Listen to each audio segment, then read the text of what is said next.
cannot solve a problem with the same mind that created it, or we cannot solve a problem with using the same level of thinking that created it. And this is I think a key to understanding consciousness, because if you understand that we are trying to solve our problems, our suffering through our thinking, through feeling, but the thing is that the thinking and feeling are exactly the level of mind that created our problems, all our suffering, all our confusion. So what we need to do is somehow to take a leap beyond the mind if we ever want to influence our thoughts and our thinking and our thoughts and our feelings and our ways of life. Let's learn how our next guest gets up, dress up, and show up on purpose. Enjoy the episode.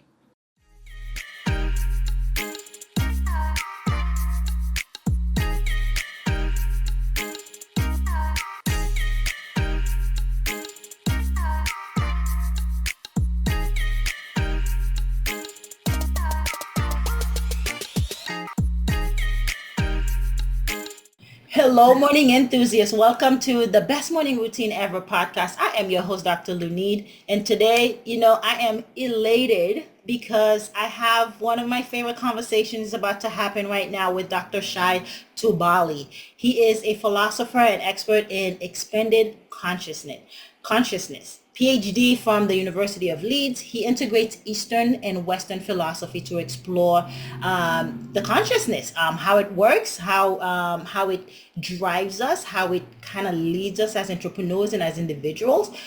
So we're going to talk about his books because he's authored several, including the transformative philosophical dialogue. I'm really thrilled to have him on board. So with no further ado, Dr. Shai, welcome. Hello, Dr. Lunid. How wonderful it is to be with you and with all the listeners. Yes, super excited. I want to know, I love a hero's journey and a hero's story. Tell us how you got started with consciousness, because it's such a deep and profound topic, but what led you to it? Well, I've always had an intense desire to find answers to life's greatest questions. I remember even when I was just 10 or 11 years old, I was searching for that, and above all, I was searching for that elusive question: who am I? I wanted to know myself, as the ancient Greeks commanded or guided, know thyself. So, because if you don't know who you are, your true nature, then how can you live and how can you make choices? You need to make choices on the basis of some self-knowledge. Yeah. So at first I tried academic studies in the hope that my university professor had some answers to the questions, to life's greatest questions. But then I think a very quick experience at the university revealed to me that, well, they only knew how to memorize knowledge and how to be experts, but not how to have any direct insight into life's true nature. So then disillusioned, I left the academic world altogether. It was already at the age of 21, and I chose the path of direct insight, which is what can be termed the path of mysticism, the one who seeks true knowledge, direct knowledge from deep within, unmediated. So at the age of 23, I was privileged to have a certain insight, a direct insight of universality and innate freedom and cosmic consciousness and unconditional love. And that was an inner explosion that has kept going to this day. So this insight has guided me throughout my entire life's journey. And then I returned. That's perhaps the hero's journey, right? Returning to where you started. Then I returned about 7 years ago to complete my master's and PhD in the philosophy of religion and mysticism. studying ancient Greece, Socrates, ancient India, and the transformative power of dialogue, how dialogue, just like we do right now, can transform hearts and minds. So eventually, I would say that I have come to create a certain synthesis which really works for me. This is what I call transformative philosophy. You see, because on the one hand, you have spirituality, and spirituality enables you to have experience, feeling, heart knowing, direct inquiry, meditation. But on the other hand, it over focuses on experience and feeling. It lacks critical thinking. And very often they tell you in spirituality, give up on the head, remove your head, be headless, don't think. Don't And think. that's for me terrible. On the other hand, philosophy gives you contemplation and analysis and knowledge and objectivity. But on the other hand, it keeps you stuck in some ivory tower. It's like a head without a body and without life, and it's completely abstract, no insight. So I think if we combine the two, we allowed ourselves to use our cognitive capacities, but also connect with our heart and get in touch with the ability of our consciousness to provide us with true direct insights. That is my perfect prescription for for life. Yeah, that is a handful, and we're gonna break it down quite granularly for those who are listening and who needs to grasp it. Before we do that, Dr. Shai, I want to go back to that experience you had at 23. Tell us about what that felt like, that explosion, that inner explosion. What was that like for you? And because if anyone can actually try to mimic it and say how did they to get such an experience to actually open that channel for it to have to come through to flow. Well, I at that time I was learning very vigorously the whole concept, the Buddhist concept and the Hindu concept of the illusion of the self. You see, and I kept hearing that the personal self did not exist, and that actually our true nature is completely united with the universe. That we are not really separate beings. And one day it was in a retreat, in a silent retreat, deep in the silence. I was just observing something, and then I asked myself very innocently, well, who is the one that is looking at everything? Who is looking through these eyes? And all of a sudden I realized that this kind of person that I imagined myself to be, this person attached to so many memories and circumstances and pains and traumas and thoughts and feelings, all that was actually, there was no something really substantial. And that this kind of inner inquiry enabled me to reveal the mind or my being as a full a cosmic being, and I could experience this kind of inseparability, and that inseparability became the truest source of joy in my life. It's actually, I think, what we always unconsciously look for. Yes, and This kind of, yes. I wholeheartedly believe you when you say we are connected to the universe. We are one with the universe. You think of us, we're a bundle of energy, right? And we are connected with the universe. I had one epitome close to that. We're going to talk about the higher power and believing in God, right? So I grew up Christian, Mm-hmm. and I had one moment one time where I thought to myself, it is the higher being that is looking through my eyes and experiencing through my being, experiencing the world. Oh. Oh, that's extraordinary how you put it. Wow.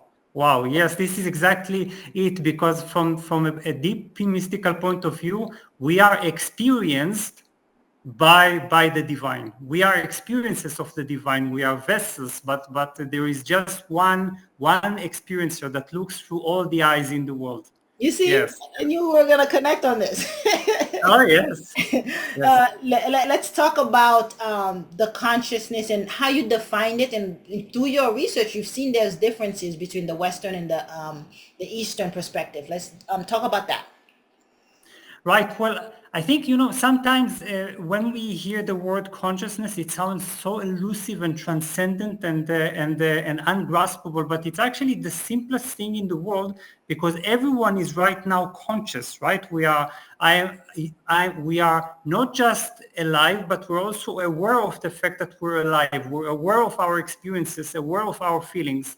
So it's just that our awareness is so usually attached to circumstances, memories, self-images, thoughts, feelings, and this is why we also suffer because we have no control over what we are attached to. Or we cannot control our stream of thoughts because of that.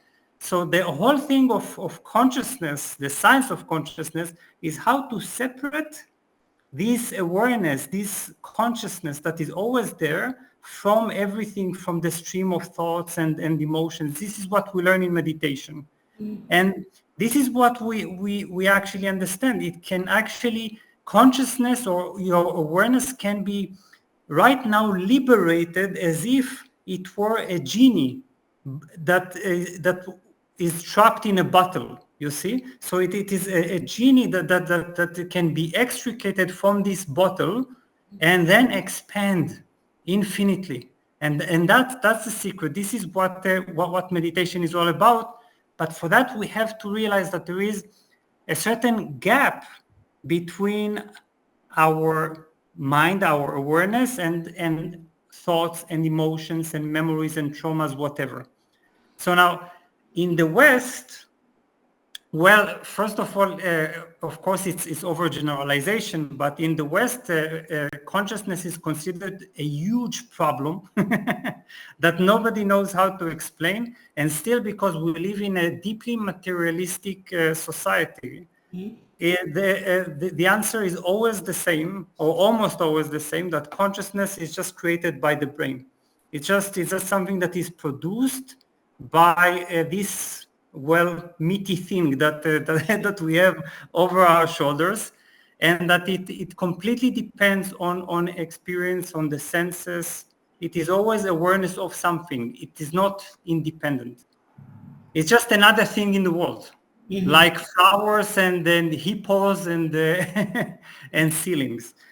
But in the East, they and also some Christian, Jewish, and Muslim mystics, we are told something very different. We are told that consciousness exists outside of the brain. It is a little like the soul, that we tend to speak of, but it's much universal, and it's like the essence of the world. In a way, it is like God. It is God, but not as God sitting on the clouds, but God as this essence that permeates all and everything. And this essence can be freed and it can be expanded. And that's the where we experience even a slight expansion of this awareness, a slight liberation. We are immediately filled with enormous bliss that we've never known possible, you see. And this kind of bliss is the sign, the indication you are on the right way. You're getting it. This follow this bliss. Yeah, I wake up in that. I'm actually in this space that you're referring to. I just am satisfied. I'm just really just genuinely just happy. And I thank you for confirming that I am on the right path because I do feel it, the aura wherever I show up. You see it, right? So I can feel it. I can feel it when you speak. Yes, yes. yeah, and so you mentioned the expansion aspect of it. Let's Right. elaborate a little bit more of that because I do hear and read that we are creating, we are creators. People say God created heavens and earth and create the world when it's not done being created. We're the vessels. We're creating it as we go. The things we have now didn't exist back then because we're continuously creating and evolving this world that we live in. So let's elaborate that more on a conscious level of how we're expanding so much and how we are expanding up here, but we're seeing it out here. Yes, well, I think we're expanding the wrong thing in a way, or at least we're expanding without expanding also our consciousness in the same way. You see, there is a saying by Einstein that I really like. It's very simple, but also genius. We cannot solve a problem with the same mind that created it, or we cannot solve a problem with using the same level of thinking that created it. And this is I think a key to understanding consciousness, because if you understand that we're trying to solve our problems, our suffering through our thinking, through feeling, but the thing is that the thinking and feeling are exactly the level of mind that created our problems, all our suffering, all our confusion. So what we need to do is somehow to take a leap beyond the mind if we ever want to influence our thoughts and our thinking and our thoughts and our feelings and our ways of life. So this is the principle of consciousness. If you take a leap, you expand your consciousness, and this is what I do through my expansion method. I've actually worked with thousands of people around the world, guiding them to do it themselves, to make this awareness factor so expansive, so broad, that eventually when they look at their thoughts and their feelings and even their greatest traumas, they look like tiny stars in a vast outer space. You see, so you get a sense of proportion. Now, from this kind of greatness, it's this giant within us. We can act on our brain. We can act on our body. We can begin to heal and transform our emotions, our patterns, our memories. So that's the point, because very often we try to improve our thoughts, improve our feelings, make them better, forgive a little more, or love a little more, or hate a little less. But if you leap to consciousness, you move to the path of transformation. And in the path from this state of broad consciousness, you also have this authority, self-authority. You don't need a guru, you don't need a teacher, you don't need a guide. Nobody is needed to liberate you. You can do it by yourself, well, because you created your own problems, your own confusions, your own illusions through your own confused mind. So that's the point. Yeah, I love this so much, and I like that what you said. And so, with your studies, and you have the method that you're teaching thousands of people this. Let's talk about the clinical. How has this research been validated and its effectiveness Yes. in getting people to expand, to take control of their life? Start with that because I want to talk about religion a little bit. Oh, gladly. Well, I will say it very briefly. I worked with the Charité, which is the largest university hospital in Europe, on a certain pilot study. Now we are in the randomized controlled trials stage, but our pilot study proved to be extremely successful. What we did was that we took a 21-day challenge that I guided, focused on the light of positive emotions. It's based on the principle that just connecting with our positive feelings and positive emotions has some kind of a broadening effect on our system. So I worked with 1,200 people on expanding their positive emotions and memories on a daily basis. I call it a different kind of therapy, Yeah. because often we over focus on working on our problems, whereas we could actually work on our most positive feelings. And what we found out was that there were significant changes in mental health, including flourishing, well-being, and reducing of negative effect. So now what we do, we're taking a much bolder step. We're examining how the expansion can help PTSD sufferers, Okay. people who suffer from severe traumas, to show how when your awareness is expanded, you are finally bigger than your memory, even your worst memory. And when you're bigger than your memory, you can finally digest and unravel this memory. So that's the clinical aspect. You can lovingly detach from it. You can lovingly just see it as what it was, as an experience, but then not let it bind to your every being, that it directs your decision making. It directs how you live your life. Just removing yourself from that memory altogether. Essentially is what Oh, you're doing. beautiful. Yes, yes, that's really beautiful. Yeah. Yes, lovingly detached. That's a perfect combination. Yeah. Yes. Yeah, for the expansion aspect of it, you said something that stuck with me. You don't need a guru. You can do it yourself. And that's the type of freedom we're talking about that is needed and necessary, to just want to believe in oneself so much, to know that you are okay at all times, right? Regardless of what's happening, you with your reality, if you can get to that realm, that space of that consciousness where so much what's happening outside of you does not interfere with that state of mind or state of being.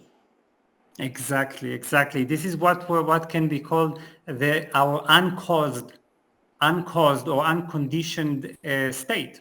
We finally don't depend on the world. We don't need depend on affirmation. We don't depend on any kind of gratification or confirmation from the outside. We are the source of all feelings. We are the source of love. We are the source of compassion. We are the source of healing. That's the most tremendous discovery of consciousness, which makes it the most precious yet completely unused asset of humanity. There's a lot of programs, a lot of religions out there that makes you so dependent on the reading, on the church every Sunday and all that stuff. What kind of backlash are you Mm. getting, if any, from those organizations, from let's say religion, for example? Oh well, of course they don't like. First of all, usually when I work with people, they come to me because they are ready for this kind of transformation. But yes, I think that when people think, for example, that looking into ourselves, and not depending on some kind of savior or some kind of personal God, this is sometimes, I think it's sometimes too scary for people, and sometimes it seems like even like blasphemy. Even thinking of Jesus as an embodiment of expansion of consciousness, something that can happen to us, and understanding that the Son of God means an innate nature that Jesus was indicating. So I think all this, moving from this duality talk, this thing of Jesus and me, or the personal God and me, this is sometimes scary, and it's certainly not for everyone. I think we need to be prepared for that, and to understand that actually the mystics of all these religions pointed at this kind of essence. They've all talked about it. We just are not ready to hear. Yeah, not ready to hear, or if some of us don't want to think about it, don't want to do the work. We want to be sadly told what to do, and how to Yes. live, as opposed to being the creator and accepting responsibility for both the good and the bad. That was the biggest challenge at first, is when something goes awry, is knowing that, oh, I did that too. I created that. And that's okay, because then as Einstein says, I need a different mind to actually fix it or make the correction. There's That's brilliant. Yes. just not accepting the fact that you create both the good and the bad. You are the creator. You're creating that, and sense of Mm. responsibility. And you know that I think this is exactly what we need right now in our world, because this kind of self-responsibility, stopping to wait for salvation consciously or unconsciously, stopping to look for consolation and starting to take self-responsibility for the way we create our world, that is exactly the revolution that we require. Yes. And it's starting to happen. I believe with your teaching, with this consciousness, it's there's few people who are getting there. So it's exciting times to see Mm. the shift taking place. So tell us real quickly about how collectively we can change, or the big question, like, what is the meaning of life?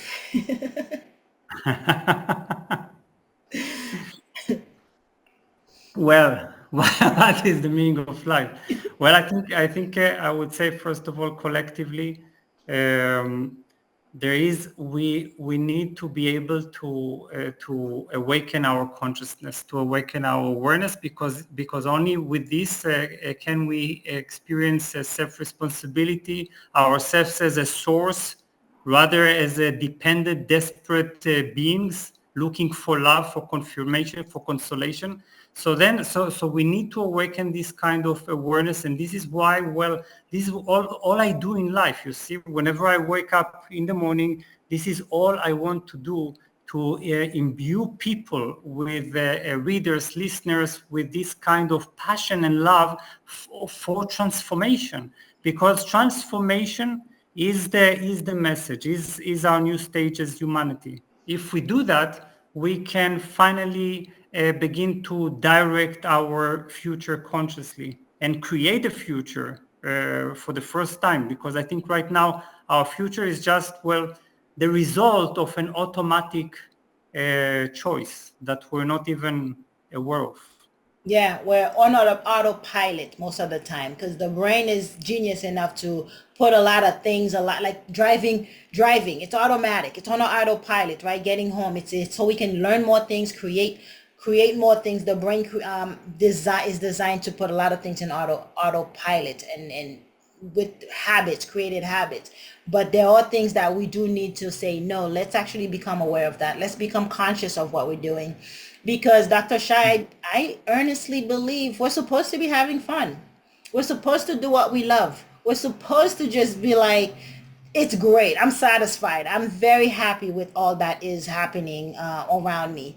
But a lot of times we're just bombarded with what reality looks like. And that's unfortunate. Mm. Yeah. Yes, yes, Let's, yes. let's talk about some of the things you do. How do you get up, dress up, and show up? Let's talk about your morning routine to get you to wake up happy every day, to actually teach the people you do. Yes, yes, because it requires tremendous energy and perseverance. Well, I will tell you very shortly. I wake up every day at exactly the same hour, at 7 o'clock, without using even an alarm clock. Uh, um, and because my goal is always to gather my energies for intense cognitive activity, I have to have silence. I have to have aloneness, some level of aloneness. I have to have some slowness, because slowness allows creativity, is a fertile ground for creativity and relaxation. I always read the news every day from many angles in the morning, because I want to know what I'm responding to, what my why is, because I need to have this, I work from the heart. Yeah. And I'm always extremely repetitive and persistent, and no matter what my state is, because I know that if I dedicate each morning to writing and creating every day, I can actually accomplish so much with this kind of perseverance.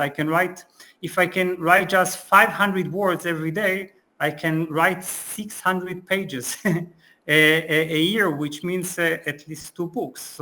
And this is how I've written over 30 books. And I also, of course, make sure that my breakfast is nourishing and that I keep my mind alert. So if I needed to recommend anything, then I would say be persistent no matter what.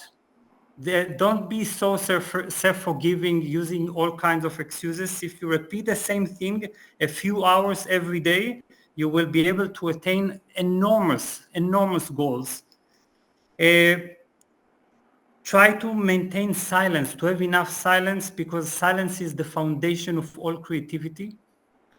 Have a clear why and make sure that your mind is alert, but also available, relaxed and open. So this kind of quality of the mind is magnificent for creativity. Yeah, absolutely. And being conscious of what we feed the mind, what goes in, right? Because garbage in, garbage out. What are you listening to? What are you reading? What are you stimulating the mind, and what goes back to your why? How are you going to use that towards your purpose, towards driving your goals? Now you've written, as you said, over 30 books, and 12 of them in 12 different languages, right? Like, so you're well renowned and well accepted in this space. So it's been really a pleasure hearing from you, and learning about consciousness. What do you want to leave us with, that if someone's listening and this is resonating with them, what do you want to say to them in terms of what they could do next? I do love the piece about silencing the mind and allowing for aloneness and silence time in your day. That is very pivotal, and I follow that myself. But please tell us, what someone's listening, it's resonating with them. What is one thing that they could actually start doing? Well, simply discover the gap between your awareness and your thoughts. There is a slight, even a tiny little bit gap, even if it is right now unnoticeable. Trust that there is a certain gap of freedom and choice between you and thoughts that seem to overpower you. When you discover this small gap, you discover this is your key to inner freedom. So because this is the place from which you can recreate, reinvent your life. So look for that small space. It is always there. It is already there. Very nice. Well said. So that gap is this space where you can decide to do something different, where you can decide to stop going with the same beat down traveled path, and actually cut a thought pattern, essentially rewiring the brain, essentially, from doing the same thing over and over again. Exactly. Because you're not your thoughts. Nice, well said. What are your take what is your take on law of attraction? Because I do believe law of attraction will tell us what to think, because it's what we see in our reality. What's your thought on that? Well, I think we should have a balanced view of this kind of law of attraction, because it's very important to know also how to work in harmony with life and the world, and to accept what we cannot achieve, what we cannot have, and to also be able to listen to life, not only influencing life, but also being able to listen to it. So we have the ability, of course, to use the law of attraction to achieve a great many things by simply gathering our willpower and finally knowing what we want. If we know what we want, that's for me the greatest law of attraction in the world. And I think most people, they're not so sure what they want, or they want too many things at the same time. This is self-contradictory. But if you have this kind of unity within you, you are a tremendous cosmic being. Identifying the what you want, and to focus on that, because where you focus, energy goes, right? The energy flows where you focus. Well put. Exactly. Dr. Shai, where can we connect with you? Where can we find you? Well, of course, you're very invited to visit my official website, which is shaitubali.com. And there's also my YouTube channel, which contains almost 800 videos. This means an enormous space for learning, for transformation, for exploring some guided meditations, explanations about how we can integrate spirituality into our daily life. So it's so full of guidance that I think that's the best way to start. Fantastic. And it's also Shai Tubali. Fantastic. Thank you so much for sharing. Today has been exemplary. It's just magnificent. Just sitting here with you. I really love what you said, that you are not your thoughts. That sinks in deeply, for me. Thank you for sharing it. It's been such a pleasure having you on the show today, Dr. Shai. And thank you for your brilliance. I've enjoyed so much listening to your questions and wisdom. It's been such a pleasure. Perfect. So that ends the recording piece. We'll do edits and get it out to you week before it goes live. Wonderful, wonderful. You're such a marvelous interviewer and a marvelous being. Really steeped in wisdom and inspiration, and I really admire that. Thank you so very much. I love this so much. That's all I can say. I just I love all of it so much, and just again having to like sit with you and get to have this conversation. It's all divine.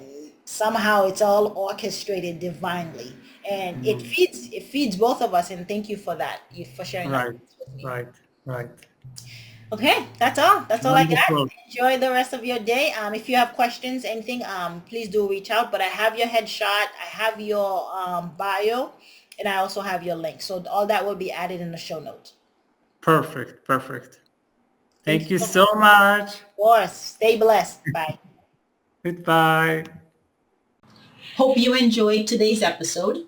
Please comment and tell us what was your favorite part, your favorite habit that you are going to try out for yourself today. Comment below. If you haven't already, be sure to subscribe. Until next time, I will see you at the top of your best morning routine ever. Stay blessed.